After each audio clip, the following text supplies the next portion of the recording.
సువార్త అనే ఆధ్యాత్మిక కార్యక్రమానికి ప్రభు నామంలో మిమ్మల్ని అందరినీ ప్రేమతో ఆహ్వానిస్తున్నాం. సిస్టర్ సుల్తాన్ నవీన్ గారు చెప్తున్న వాక్యము మీ అందరికీ దీవెనకరంగా ఆశీర్వాదకరంగా ఉందని మేము ప్రార్థిస్తున్నాం. మీ యొక్క అభిప్రాయాలు సలహాలు యూట్యూబ్ లింక్ ద్వారా మాకు తెలియపరచగలరు. మీలో ఎవరికైనా ప్రార్థన అవసరం ఉన్నట్లయితే స్క్రీన్పై కనిపిస్తున్న మొబైల్ నెంబర్కి మీరు ఫోన్ చేసినట్లయితే మీ కొరకు మేము ప్రార్థన చేస్తాం. ప్రభు మిమ్మల్ని దీవించుగాక.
పలువిధ స్వరమురాలే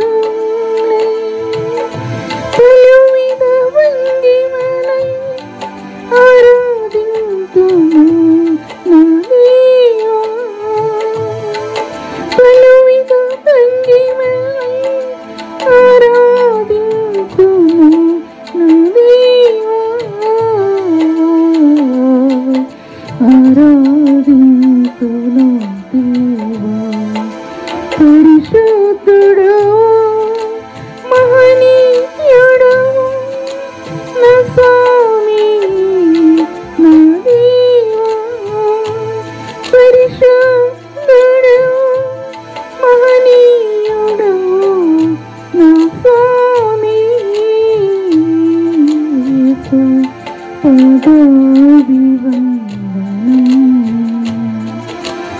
పాడనా ప్రభు పాడనా ప్రభు పాడనా నదీవాని పాడనా పాడనా స్వామి పాడనా పాడనా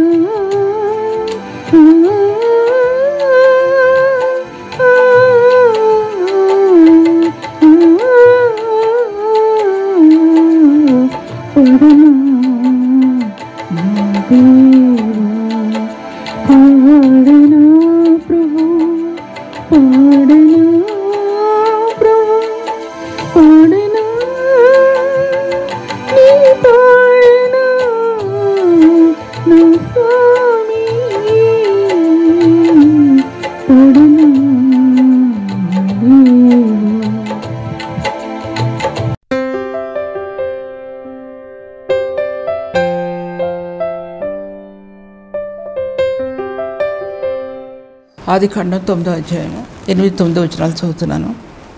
మరి దేవుడు నోవహు అతని కుమారులతో, ఇదిగో నేను మీతోనూ మీ తదంతరము నీ సంతానంతోనూ మీతో కూడా ఉన్న ప్రతి జీవితోనూ పక్షులతోనూ, పక్షులేమి పశువులేమి మీతో కూడా సమస్తమైన భూజంతువులేమి ఓడల నుండి బయటికి వచ్చిన సమస్త భూజంతువులతోనూ నా నిబంధన స్థిరపరుచున్నాను. ప్రభు యొక్క నిబంధన చూపించబడతా ఉంది నోవహుతో. మొట్టమొదటి ప్రపంచంలో ఆదామవలను సృష్టించిన తర్వాత దేవుడు శపితం చేసినప్పుడు అక్కడ దేవుడు నిబంధన చేశాడు. అక్కడ నిబంధన చేసి అక్కడ ఆదాముతో మాట్లాడిన విధానం మీ అందరు కూడా తెలుసు. తర్వాత రెండవ ప్రపంచానికి మూలమైనటువంటి నోవహు అక్కడ ప్రభు నోవహుతో మరలా నిబంధన చేస్తున్నాడు.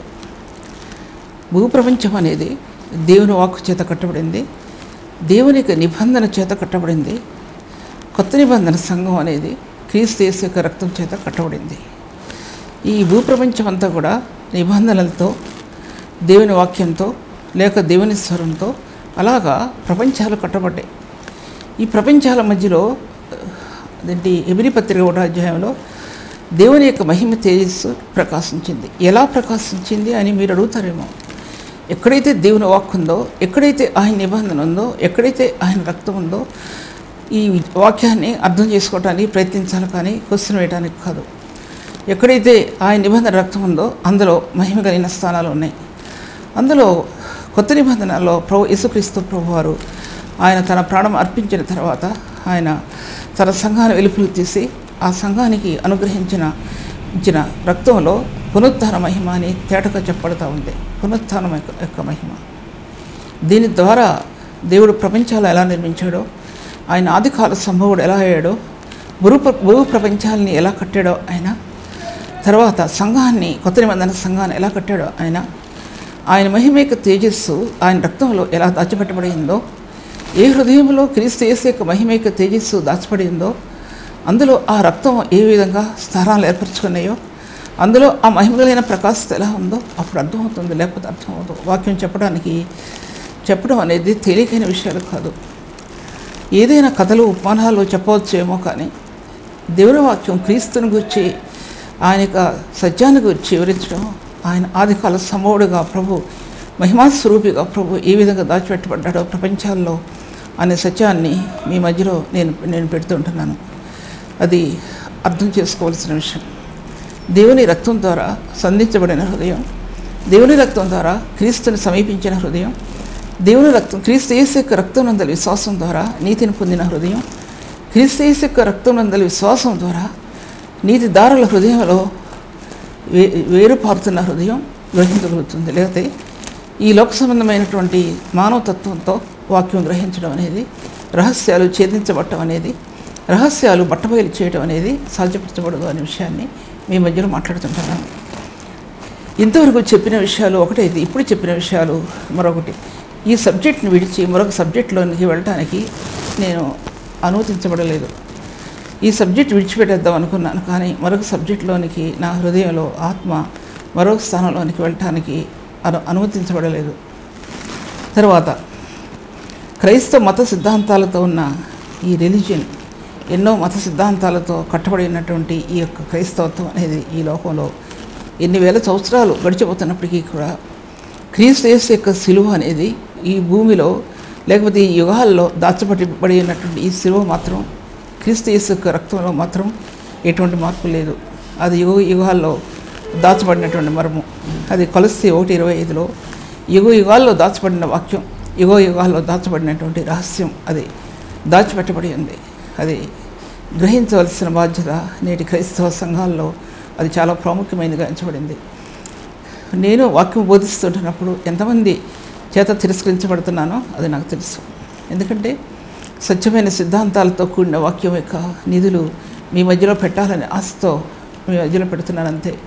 దీనిలో ప్రభు నాకు అనుగ్రహించిన స్థానాలు తప్పితే మరొక స్థానం ఎక్కడి నుంచి కూడా నేను సంపాదించుకున్న విషయాలు కాదు. ఒక బైబిలే నాకు ఆధారమై నిలబడింది. దేవుడు సమస్త సృష్టికి ఎలా ఆధారభూతుడే నిలబడ్డాడో, ఎలా ఆదికాల సమూహుడై ఉన్నాడో నేటి పరిశుద్ధ సంఘానికి ఆధారభూతుడు ప్రభు. అలాగే ఆయన విశ్వాసం ఇచ్చిన వారికి ఆయన ఆధారభూతుడు అనే సత్యం మీ మధ్యలో నేను తెలియజెప్తుంటున్నాను. తర్వాత ఈ యొక్క ఇప్పుడు ఈ క్రైస్తవ మత సిద్ధాంతాలు ఎలా ఉన్నాయి అనే విషయం అది నేను చెప్పలేను, కానీ ఎలా ఉన్నాయో మీకు అందరికీ బాగా తెలుసు. అపోస్తలుడైనటువంటి పౌలు ఈ సిద్ధాంతాల కోసం, నిజమైన వాక్యం యొక్క సిద్ధాంతం కోసం కొత్త నిబంధనలో అంటాడు, నేను క్రీస్తుని మాత్రం ఎరిగి ఉన్నాను అనే సత్యం ఆ యొక్క కొరింథీ పత్రికలో రాయబడి ఉంటుంది. క్రీస్తుని మాత్రం ఎరిగి ఉన్నాను అనేది యూదా పత్రికలో మాత్రం రాయబడి ఉంది. యూదా రాసిన పత్రికలో దీనికి పరిశుద్ధులకు అప్పగించబడిన బోధ నిమిత్తం మీరు పోరాడవాలని నేను మిమ్మల్ని వేడుకొంచుంటున్నాను. పరిశుద్ధులకు అప్పగించబడినటువంటి బోధ అది అనేది నేరుగా క్రీస్తు యేసు యొక్క రక్షణలో క్రీస్తునందు విశ్వాసం ఉంచిన వారికి అనుగ్రహించబడినటువంటి ఆ బోధ, ఆ సత్యం అనేది చాలా ప్రాముఖ్యమైనదిగా దేవుని గ్రంథం చూపించబడతా ఉంది. అందుకోసం అందులో క్రీస్తు యేసునందు రక్తమునందు విశ్వాసం ద్వారా ఒక వ్యక్తి పరిశుద్ధమైనటువంటి ఆ యొక్క పరిచర్యను ఆత్మకు అనుగ్రహించాడు దేవుడు. దానికోసం మీరు పోరాడాలి. ఇది ఈ లోకంలో చాలా తక్కువగా ఉందంటే యుగాల్లో దాచబడినటువంటి మర్మం నేటి సంఘ వ్యవధిలో అది చాలా తక్కువగా ఉన్నప్పటికీ కూడా పరిశుద్ధులు కొంతమంది ఉన్నప్పటికీ కూడా ఆ బోధన బయటికి తీయటానికి ఎంత ప్రయాసపడతారు. దుఃఖం, శ్రమ, ఇరుకులు, ఇబ్బందులు, తోటి వాళ్ళతో ఎంతో నష్టం, ఇన్ని ఉన్నప్పటికీ కూడా ఆ పరిశుద్ధులకు అనుగ్రహించబడిన బోధ నిమిత్తము వారు పోరాడుతూ ముందుకు వెళ్తారనే విషయాన్ని నేను ఈ మధ్యలో మాట్లాడుతుంటున్నాను. పాత ప్రపంచంలో, మొట్టమొదటి ప్రపంచంలో నూతన ప్రపంచం నెలకొల్పడానికి పాత ప్రపంచంలో కూరుకుపోయి నీళ్లతో నింపబడి ఆరిపోయి జనసమూహం లేనటువంటి ఆ దేశంలో అందులో నూతనమైన ప్రపంచం నెలకొల్పబడటానికి, మరలా ఒక నూతన ప్రపంచం అందులో తీసుకురాబట్టడానికి నోహ కట్టినటువంటి బలిపీఠం అనేది చాలా ప్రాముఖ్యమైనది. బలిపీఠం అనేది మన హృదయం అనే బలిపీఠమే కావచ్చు, దేవుని యొక్క బలిపీఠమే కావచ్చు. దేవుని యొక్క బలిపీఠం కొత్త నిబంధనలో ఆయన శరీరధారి అయి ఆయనే బలిపీఠంగా మార్చబడ్డాడు ప్రభు. అదొకటైతే మన హృదయం అనే బలిపీఠాన్ని సరి చేసుకోవటం అనేది మరొక విషయం అన్నమాట అర్థం. తర్వాత నోహ కట్టిన బలిపీఠం అనేది ఎంతో కృతజ్ఞత, తన హృదయంలో ఎంత దేవుని పట్ల కృతజ్ఞత, అది వివరించలేరు ఎవరు కూడా. అసలు తన హృదయంతో దేవుని ఏకాత్మతతో చెందినటువంటి హృదయం. ఆ ప్రభు తన పక్షంగా తనతో మాట్లాడి దేవుడు ఆ ఓడను తయారు చేయటంలో ఆ విషయాలు చాలా చెప్పినా అది తీరట్లేదు కాబట్టి తర్వాత ఆ యొక్క దాంట్లో 9వ అధ్యాయంలో రాయబడిన విధంగా నోహతో అతని కుమారులతో, ఇదిగో నేను మీతోనూ మీ తదనంతరము మీ సంతానంతోనూ మీతో కూడా ఉన్న ప్రతి జీవితోనూ పక్షులేమి పశువులేమి మీతో ఉన్న సమస్తమైన భూజంతువులనేమి ఓడ నుండి బయటికి వచ్చి అని రాయబడి ఉంది. అక్కడ దాంట్లో రాయబడి ఉంది. ఏమని రాయబడి ఉందంటే, దీంటి పవిత్ర పక్షులలో, పవిత్ర జంతువులలో తీసుకుని వచ్చి ఎక్కడది 8వ అధ్యాయంలో రాయబడి ఉంది. 20వ వచనంలో, అప్పుడు నోహు యెహోవాకు బలిపీఠమును కట్టి పవిత్ర పవిత్ర పక్షులన్నిటిలో కొన్ని తీసి కొన్ని ఆ బలిపీఠం మీద దహన బలి అర్పించడం. ఈ దహన బలి ఒక నూతన ప్రపంచం నెలకొల్పడానికి, ఒక నూతనమైన సృష్టి నెలకొల్పడానికి ఓ దహన బలి అక్కడ అర్పించాడు అక్కడ అన్నమాట. చాలా ప్రాముఖ్యమైనటువంటిది. ఈ దహన బలి బర్న్ట్ ఆఫరింగ్స్ రాయబడి ఉంది దాంట్లో. అంటే దీంట్లో ఈ అర్పణ విశ్వాసంతో కూడింది, ఈ అర్పణ నీతితో కూడింది, ఈ విశ్వాసంతో కూడింది, నీతితో కూడింది.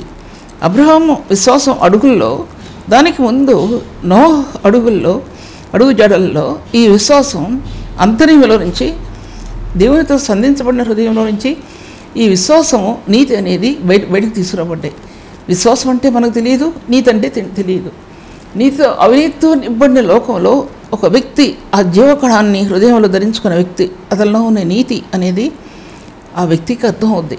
నీతి లేని వారికి అర్థం అవ్వదు. నీతి లేని వారికి నీతి అంటే అర్థం కాదు.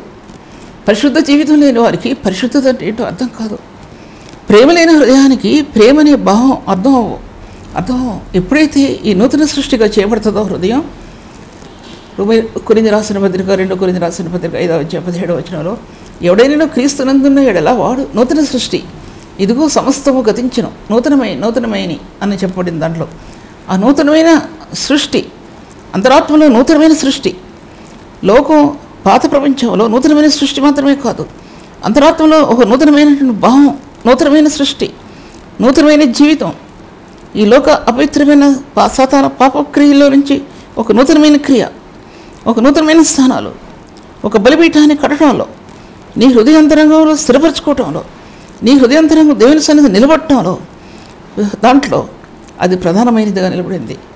సంఘమంతా ఒకటైన 2-3 పరిశుద్ధులు ఈ స్థానంలో నిలబడితే సంఘం తేజోమయం అవుతుంది. సంఘం అంతా ఒకటైపోయి దూషించిన నేను ఆ తేజోమయమైన స్థానాలు ఈ హృదయంలో ఉంటే కనుక అది దేవుడు అట్టి వారి పట్ల చేసే కార్యాలు చాలా అద్భుతమైనవిగా ఉంటాయి.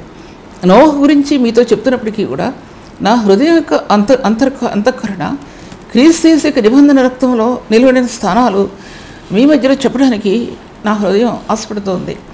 వాక్యం సిద్ధపరచుకున్న వాక్యం ఒకటైనప్పటికీ కూడా మీ మధ్యలో నిలబడి చెప్పే వాక్యం మరొక భాగం, అది ఆత్మను అనుసరించి హృదయం ఆత్మతో ఏకమైనటువంటి స్థానాల్లో నుంచి ఈ వాక్య విభాగాలు బయటికి తీసుకురాబడాలి, మరొక విధంగా తీసుకురాబడదు. ఈ అర్పణ అనేది నీతితో కూడిన అర్పణ, తర్వాత దైవత్వంతో కూడిన హృదయార్పణ. దైవత్వం అనేది దేవుని యొక్క దైవత్వం, దైవస్వరూపి ఆయన. అంతరంగంలో ఉన్నటువంటి ఆ అర్పణ, దేవుని పట్ల కృతజ్ఞత అర్పణ. హృదయం ఒక విషయం ఆలోచించుకోవాల్సిందే. ఒకసారి ఆ హృదయం దేవుని సన్నిధిలో తెలియజెప్పవలసిన సత్యం అనేది మనం జ్ఞాపకం చేసుకోవాల్సిందే. నీతితో కూడిన అర్పణ. అవి అర్పణలు బలు నువ్వు కోరలేదు కానీ నీ హృదయం అనేటువంటి అర్పణ, బలి అర్పణని అది కోరుకున్నా నేను. ఆ బలి అర్పణలో నాకు ఇష్టమైనటువంటి కావు, విలీనల్ని హృదయమే నాకు ఇష్టమైనటువంటి బలి. ఆ విలీనల్ని హృదయంలో నీతి దారులు ఆత్మలో ప్రవహిస్తాయి. హృదయం విరగొట్టబడాలంటే క్రీస్తు యేసు రక్తంతో విరగొట్టబడిన హృదయంలో నీతి ప్రవహిస్తుంది. అది చెప్పగలిగే నీతి కాదు. ఏది అపవిత్రమైందో, ఏది అపరిశుద్ధమైందో ఆత్మ తెలియపరచబడుతుందనే సత్యం కూడా జ్ఞాపకం చేసుకోవాల్సి ఉంది. తర్వాత దేవుని వాక్య భాగంలో చూస్తే మొట్టమొదటిదిగా మీకు ఇప్పుడు చెప్పిన విషయం కాకుండా, అది ఒక నూతనమైన సృష్టి అనే విషయం కాకుండా, రెండవదిగా నోహు యొక్క బలి అర్పణ అనేది అది కృపతో కూడినటువంటిది.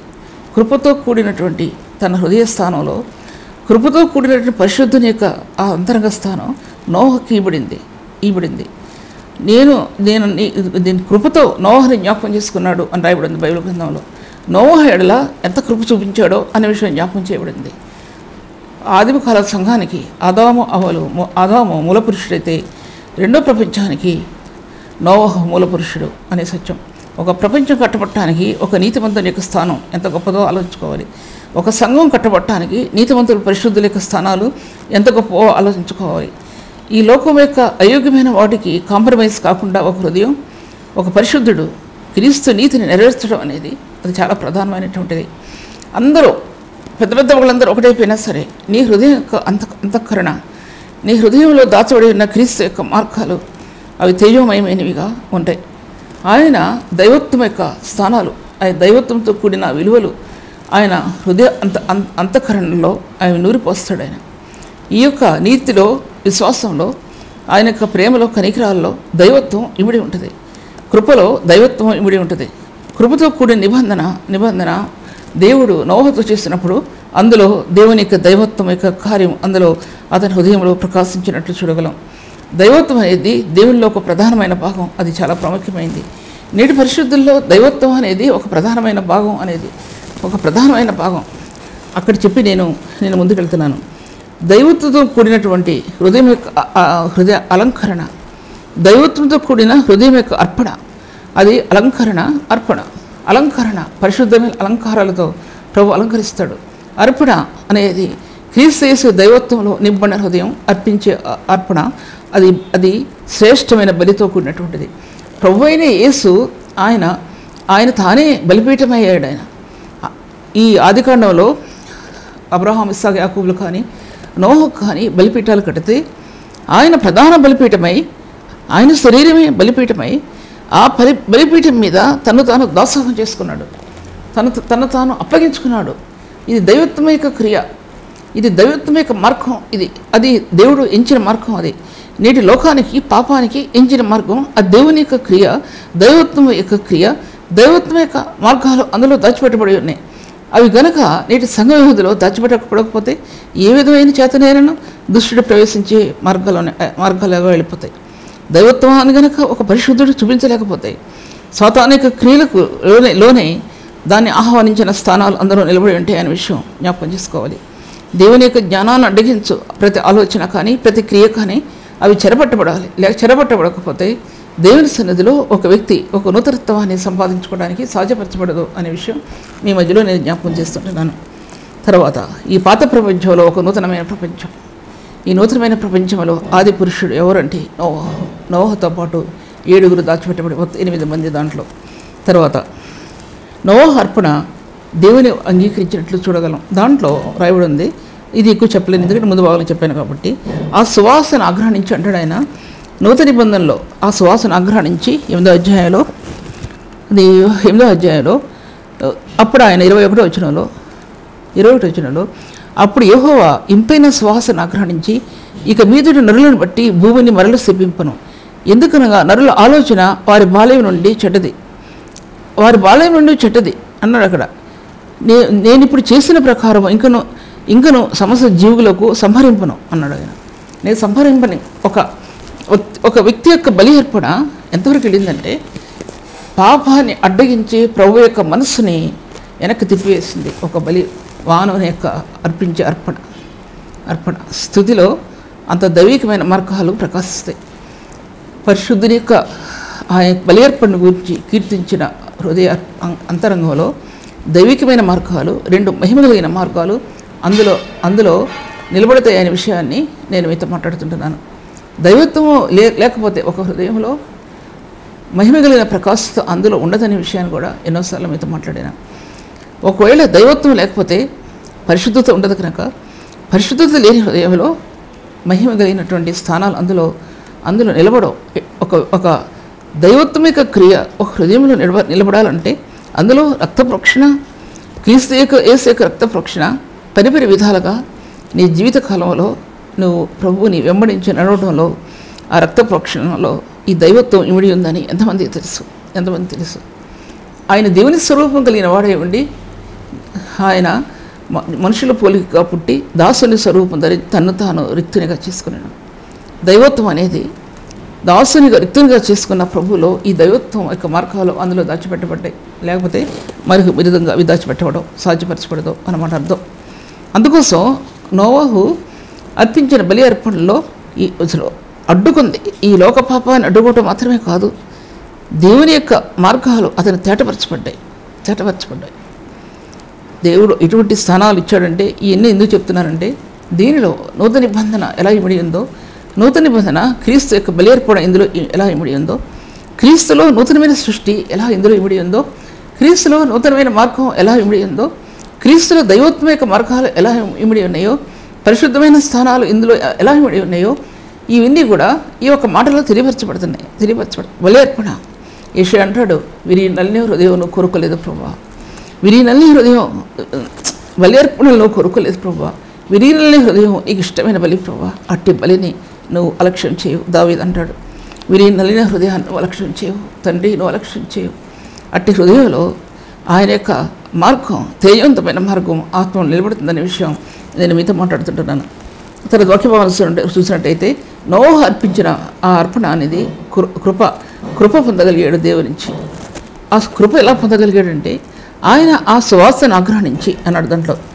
ఆ సువాసన ఆగ్రహించి ఇక మీదట నరులను ఇక నేను శపించను అంటే చదివిన దాంట్లో వారి హృదయాలు వచ్చిన బాల్యం నుండి కూడా చెడ్డది, పైన ఇక మీద నరులను బట్టి భూమిని మరల శపించను, ఎందుకనగా నరుల హృదయాలు వచ్చిన బాల్యం నుండి చెడ్డది, నేను ఇప్పుడు చేసిన ప్రకారము ఇక సమస్త జీవులను సంహరింపను. ఆ కృప ఎలా నిలబడిపోయిందంటే ఆది కాండంలోనే ఆ కృప నిలబడింది. ఒక నిబంధన, కృపతో కూడిన నిబంధన. ఒక వ్యక్తి హృదయంలో ఆరాధనలో కృప ఆత్మకు అందించబడుతుంది. కృపతో కూడిన నిబంధన ఆత్మలో నిలబడుతుంది. కృపతో నియమింపడినటువంటి ప్రభు మార్గాలు ఆత్మలో ప్రత్యక్షపరచబడతాయి అనే విషయం నేను మీతో మాట్లాడుతున్నాను. తర్వాత వాక్య భాగాలు ఇంకా ముందుకెళ్తే కనుక అదేంటి ఆత్మలో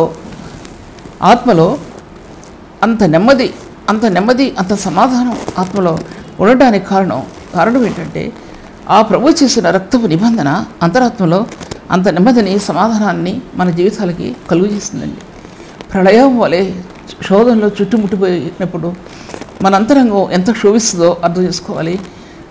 మన జీవిత విధానం చుట్టూ మాత్రమే కాక మన అంతరంగంలో ఎటువంటి క్షోభను అనిపిస్తామో అటువంటి సమయంలో కూడా మెల్లనైన ఆయన స్వరం, ఆయన చేతులు ఎలాగ మనల్ని తాగుతాయో అనే విషయాన్ని కూడా జ్ఞాపకం చేసుకోవాలి.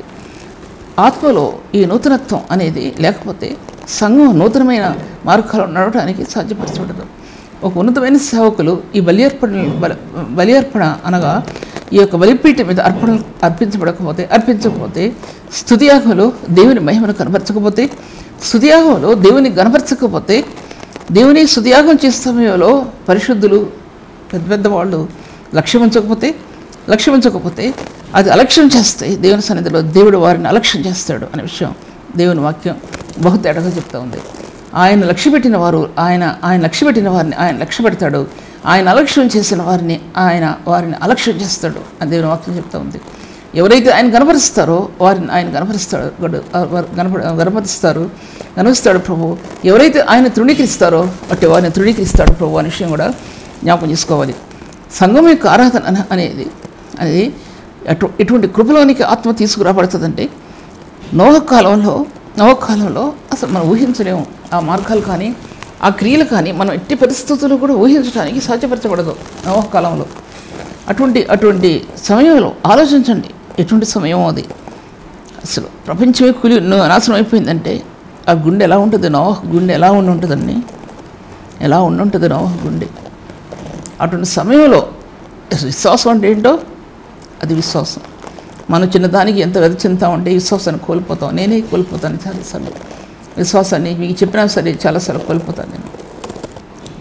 తర్వాత దేవుని వాక్య భాగాల్లో దేవుడు పరిశుద్ధుల యొక్క ప్రేమ కలిగినటువంటి స్థుతుల మీద, పరిశుద్ధుడు ప్రియుల యొక్క ఆ స్థుతుల మీద, అర్పణల మీద ఆయన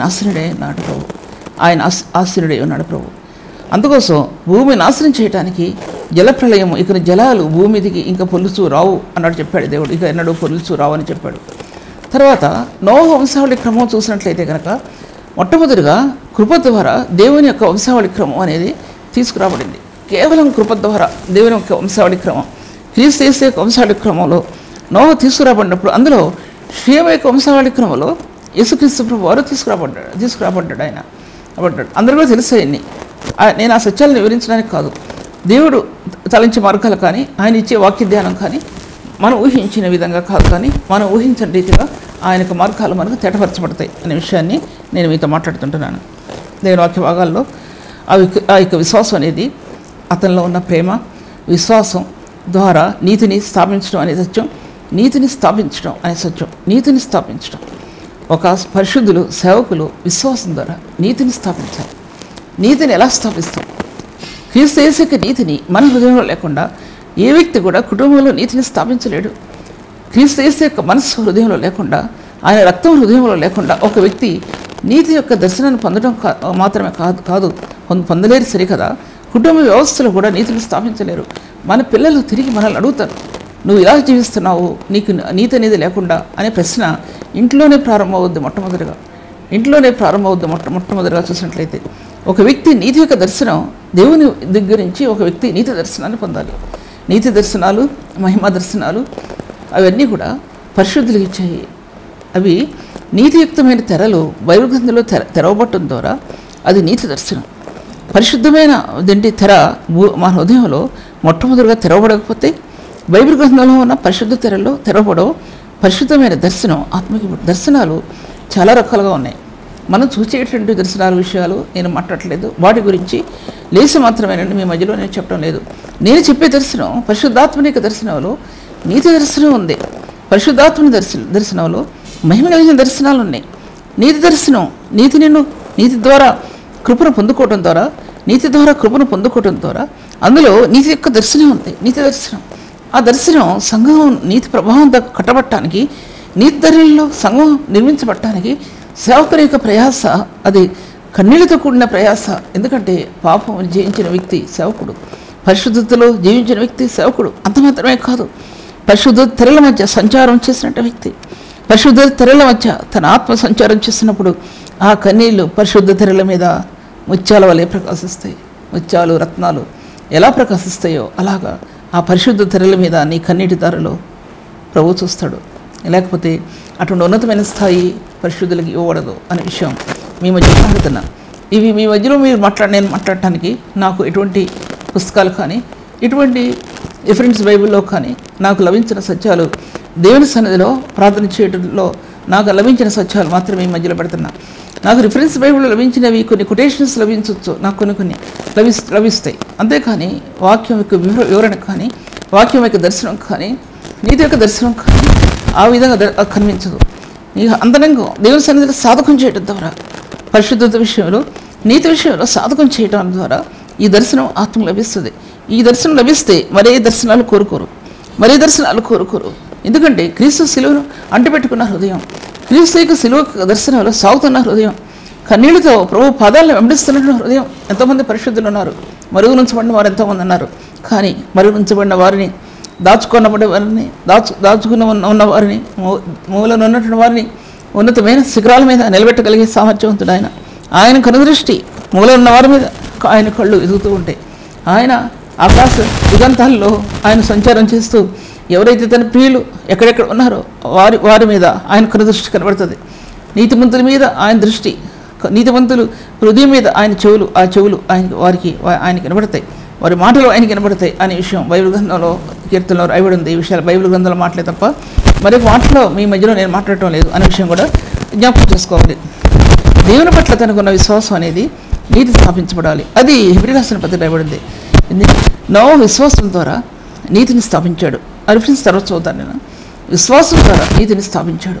నీతిని మన హృదయం యొక్క విశ్వాసం ద్వారా నీతి. ఎందుకంటే ప్రభు ఈ కార్యాలు చేయగలిగే ఆయన శక్తివంతుడు, ఈ కార్యాలు చేయగలిగే శక్తి సంపన్నుడు అయిన వాడు మన ప్రభు. మన గొప్ప దేవుడు ఆయన, మన గొప్ప దేవుడు ఆయన. ఉన్నతమైన కార్యాలు జరిగించగలిగే ప్రభు ఆయన, సర్వోన్నతుడు ఆయన, శక్తి సామర్థ్యం కలిగినటువంటి ప్రభు ఆయన. ఆ విషయం చూపించబడుతూ ఉంది. నీతి ద్వారా, నీతి అనేది ఆ ఫలాలతో కూడినటువంటిది. అది యాకోబు పత్రికలో నీతి ఫలాలు, అత్యధికంగా నీతి ఫలించడంలో ఫలాలు అవి ప్రొడ్యూస్ అవుతాయి. ఈ ఫలాలు అసమాధానకరమైన స్థానాల్లో, ఈ ఫలాలు అక్కడ దేవుడు అక్కడ నియమిస్తాడు వాటిని సమాధానపరచడానికి. మన హృదయంలోనే సమాధానం లేని స్థితిలో, నీతి లేని స్థితిలో ఉంటే సంఘాన్ని నీతియుక్తంగా తీర్చడానికి ఏ వ్యక్తికి సాధ్యపరచబడదు. అది నేను అనుభవపూర్వకంగా తెలుసుకున్న విషయాలు. నేటి సంఘ వ్యవధిలో కానీ, అనేక సంఘాల్లో కానీ జరుగుతున్నటువంటి అకృత్యాలు భయంకరమైనటువంటివి. వారిని కంట్రోల్ చేయడం అనేది ఎవరి వల్ల కూడా కాదు. పరిశుద్ధతలో, నీతిలో ఆత్మ సాగిలిపడే కొలది, పరిశుద్ధతలో, నీతిలో ఆత్మ వర్ధిల్లే కొలది, పరిశుద్ధతలో, నీతిలో ఆ ప్రకాశం, మహిమ కలిగిన ప్రభావం ఆత్మకి లభిస్తున్న విషయం మీ మధ్యలో మాట్లాడుతుంటున్నాను. అందువలన అతడు లోకం మీద నేరస్థాపన చేసి విశ్వాసం బట్టి కలుగు నీతికి వారసుడు. లోకం మీద నేరస్థాపన చేశాడు. 120 సంవత్సరాలు అక్కడ స్వార్థను ప్రకటించాడు. దేవుడు అక్కడ ఎవరిని విడిచిపెట్టలా. 120 సంవత్సరాలు నోహతో ఆ దేవుని ఆత్మ సంచారం చేసి ఆయన స్వార్థ ప్రకటించాడు. లోకం అంతటా కూడా ఎవరు కూడా మాట వినలేదని నవ్వారు.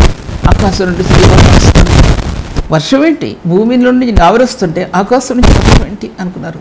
భూమిలో నుండి సత్యం మొలుస్తుందని వాళ్ళకేం తెలియదు. ఆకాశం నుండి కృప ఎరులే పారుతుందని వాళ్ళకేం తెలియదు. నోహ ఓడ భూమిలో నుండి సత్యాన్ని వివరించింది, ఆకాశం నుంచి కృపను వివరించింది. కృపా సత్యాలు కలుసుకుంటాయని ఆ మూడు లేని ప్రజలకు తెలుసుకోలేకపోయారు. ఇప్పుడు తెలుసుకోలేదు, ఇప్పుడు కూడా తెలుసుకోలేదు. నీతి సత్యాలు కలుసుకుంటాయి, మార్గాలు ఏర్పడతాయి, కృపాధారాలు కుమరించబడతాయి, సత్యంలో ఆత్మ నింపబడుతుందని సత్యం మీ మధ్యలో నేను ప్రకటిస్తున్న ఆ నీతిని గురించి మీ మధ్యలో నేను మాట్లాడుతున్న ఆ నీతి పరిశుద్ధమైన నీతి హృదయంలో కలిగి ఉన్న హృదయం యొక్క అంతఃకరణ చాలా ఫలవంతమైంది, ఆశీర్వాదకరమైన విషయాన్ని. అందుకోసం నిబంధన గుర్తుగా ఆ బలిపీఠానికి గుర్తుగా మొట్టమొదటి బలిపీఠాన్ని కట్టాడు. నిబంధనకు గుర్తుగా ఆయన చేసిన కృపతో కూడిన నిబంధనకు గుర్తుగా ఆయన కట్టిన బలిపీఠంలో నూతన ప్రపంచానికి ఒక ధ్వజస్తంభంగా నిలబడిందని చూస్తానికి అది ఏదో అనుకున్నారు. కానీ నూతన ప్రపంచానికి ఒక ధ్వజస్తంభం. అలాగే అబ్రహాం కట్టిన ధ్వజస్తంభం, షెకెములో కట్టిన ధ్వజస్తంభం, ఏమి నిరాధారణ పరిస్థితుల్లో షెకెం అనే ఆ ధ్వజస్తంభం యెరూషలేము ప్రదేశంలో షెకెం అనే స్థలం ఎఫ్రాయిము గోత్రానికి ఇవ్వబడింది. జ్ఞాపకం చేసుకోవాల్సింది. హెబ్రోన్లో బలిపీఠం కట్టాడు. ఆ హెబ్రోన్ కట్టిన బలిపీఠం అనేది యూదా గోత్రానికి ఇవ్వబడింది. ఈ ధ్వజస్తంభాలు ఆదిమ కాలంలోనే పెద్దలతో తర్వాత ఆది కాండంలోనే ఈ ధ్వజస్తంభాలు కట్టబడ్డాయి. అది నోవహు దగ్గర నుంచి కట్టబడ్డాయి. ఆ ధ్వజస్తంభాలు ప్రపంచానికి అవి మూలమయ్యాయి. ఒకటి, ప్రపంచానికి దేవుని వాక్యం మూలమైంది, దేవునికి వాగ్దానాలు మూలమయ్యాయి. 2, ధ్వజస్తంభాలు ప్రపంచంలో ఒక మానవుడు కనుగొన లేని ధ్వజస్తంభాలు ప్రపంచానికి ఆయన వాగ్దానం మూలంగా ప్రపంచాలకు కట్టబడ్డాయి. అవి యెరూషలేము ప్రదేశంలో కట్టబడ్డాయి. రారాజు అనే క్రీస్తు మహిమను కనబరచడానికి అనే విషయం మీ మధ్యలో కనబడుతున్నాను. అందులో ఆ వెలుగు ప్రకాశించింది. ఆది కాండంలో ప్రకాశించిన వెలుగు, ఆ వెలుగు ప్రకాశించింది భూలోకంలో. దేవుని యొక్క మహిమ యొక్క తేజస్సు ప్రకాశించింది భూమిలో అనే సత్యాన్ని మీతో నేను మాట్లాడుతూ నేను 2వ సబ్జెక్టులోకి మరలా వద్దాం. అందుకోసం ఈ వాక్యాన్ని ఇద్దరితో నేను ముగిస్తున్నాను. ప్రభు ఈ వాక్యాన్ని దీవించునుగాక. ప్రార్థన చేసుకుందాం. తండ్రి వందనములు ప్రభు, ఘనమైన దేవుడు నీకు వందనములు చెల్లిస్తుంటున్నాను. వాక్య భాగాలన్నింటినీ కూడా మీరు ఆశీర్వదించి మీరు ఘనత పొందండి తండ్రి. ప్రభు వివరించజాలని సత్యాలు కొన్ని మాటల ద్వారా వివరించగలటానికి ప్రభు మీ కృపనిచ్చినందుకు తండ్రి మీకు వందనాలు చెల్లిస్తూ సహాయం చేయమని ప్రభు అనేకులకును నాకును దీవెనకరంగా చేయమని యేసునామములో స్తుతించుకుంటున్నాను తండ్రి. ఇంతవరకు సిస్టర్ సుల్తాన్ నగరి గారి వాక్యాన్ని ఆత్మలో ఆనందించి దేవుని మేలు పొందాలని నమ్మి దేవుని స్తుతిస్తున్నాం. మీ యొక్క అభిప్రాయాలు కామెంట్స్ ద్వారా మాకు తెలియపరచండి. Please like, comment, share and subscribe. God bless you all.